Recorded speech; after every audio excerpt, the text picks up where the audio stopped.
Question പേപ്പറിൻ്റെ pattern different ആയിരുന്നു, പരീക്ഷ ടഫായിരുന്നു അല്ലേ, നമ്മൾ വിചാരിക്കാത്ത ടൈപ്പ് ഓഫ് ക്വസ്റ്റ്യൻസ് ഉണ്ടായിരുന്നു. ഈ കാര്യം നമ്മൾ ഇനിയും പറയുന്നത് കൊണ്ട് ആക്ച്വലി എന്തെങ്കിലും കാര്യമുണ്ടോ? ഒരു കാര്യമില്ല. കാരണം എന്താണെന്ന് വെച്ച് കഴിഞ്ഞാൽ ഇപ്പോൾ കഴിഞ്ഞ വർഷമൊക്കെ ആണെന്നുണ്ടെങ്കിൽ നമ്മൾ പ്രതീക്ഷിക്കാതെ പെട്ടെന്നായിരുന്നു ക്വസ്റ്റ്യൻ പേപ്പറിൻ്റെ പാറ്റേൺ മാറിയത്, ടഫ്നെസ് കൂടിയത്.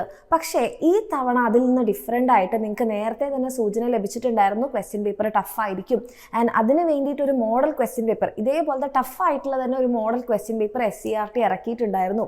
അതായത് പിന്നെ നമുക്ക് ന്യൂസ് പേപ്പർ റിപ്പോർട്ട് നമ്മുടെ ഗവൺമെൻറ്റും ഒക്കെ പറഞ്ഞിട്ടുണ്ടായിരുന്നു, കാണാപ്പാടം അല്ല വേണ്ടത്, മനസ്സിലാക്കിയവർക്ക് മാത്രം, കോൺസെപ്റ്റ് ക്ലിയർ ആക്കിയവർക്ക് മാത്രം എഴുതാൻ പറ്റുന്ന രീതിയിലായിരിക്കും ഇനിയുള്ള പരീക്ഷകൾ.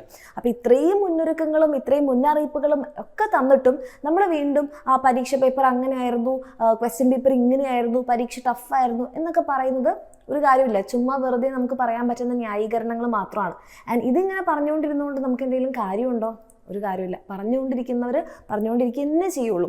ഓക്കെ, അപ്പം നമ്മൾ എന്താ ചെയ്യേണ്ടത്? നമ്മൾ കുറച്ചുകൂടി പ്രാക്ടിക്കലായിട്ട് ചിന്തിക്കണം അല്ലേ. നമ്മൾ ഇനി പഠിച്ചെങ്കിൽ മാത്രം, പഠിച്ചെങ്കിൽ എന്ന് പറഞ്ഞാൽ ബൈ ഹാർട്ട് പഠിക്കാനല്ല, കോൺസെപ്റ്റ് മനസ്സിലാക്കി പഠിച്ചെങ്കിൽ മാത്രം നമുക്ക് എഴുതാൻ പറ്റുന്ന പരീക്ഷകളായിരിക്കും ഇനി വരുന്നത്.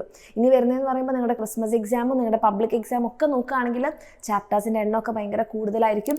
നമ്മൾ ഒരു രാത്രി കൊണ്ട് പഠിച്ചെടുക്കാമെന്ന് തീരുമാനിച്ചു കഴിഞ്ഞാൽ നടക്കാത്ത ലെവലിലേക്കാണ് കാര്യങ്ങൾ പോയിക്കൊണ്ടിരിക്കുന്നത്. അപ്പോൾ എൻ്റെ കുട്ടികൾക്ക് ഇപ്പോൾ ചെയ്യാൻ പറ്റുന്നൊരു കാര്യം എന്താണ്?